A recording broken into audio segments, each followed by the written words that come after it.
Thank you, Madam Speaker, and I want to support this motion, and I just want to address some of the philosophical underpinnings behind this motion, as well as address a previous debate, points that was raised in a previous debate around climate change.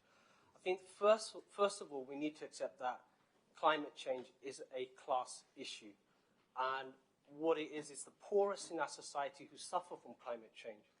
But also we need to be aware that when we ask for policy changes, it's the poorest who are asked to pay for it. And I just refer to the cost increase of Uber drivers and taxi drivers in this borough. And it's now time for the more wealthier of our residents to actually make their contribution as well, including the city executives who come from Cornwall in the morning to work in London on a daily basis. The other thing I wanted to address, which was in the previous debate, was how do we bring everyone together? And it's not about talking down to people, it's not about educating people, but empowering them and entering into a dialogue with them to bring everybody along, because change is very difficult.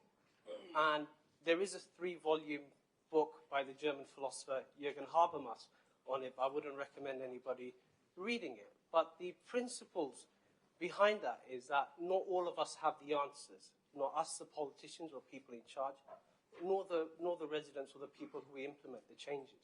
But together, if we enter into a discussion, we can come up with better answers and bring everyone along in terms of addressing this crisis of climate change and making sure that the rich pay their proportionate due on a progressive basis in contributing towards tackling climate change. And that's why we need to make sure that London City Airport doesn't expand and they could be, etc.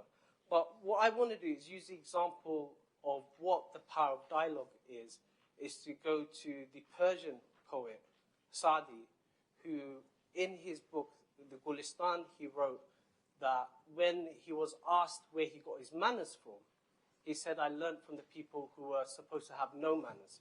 And what it teaches us is the power of dialogue, and we can learn from every situation and not be arrogant and talk down to people, especially when addressing change.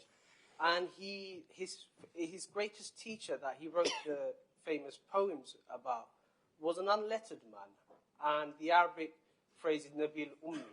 And he wrote these famous verses, Balghat ula bi kamalihi, kashafat duja bi jamalihi, hasanat jami'u khisalihi, sallu alayhi wa alihi. Thank you very much. Councillor Gabriel of McCullen.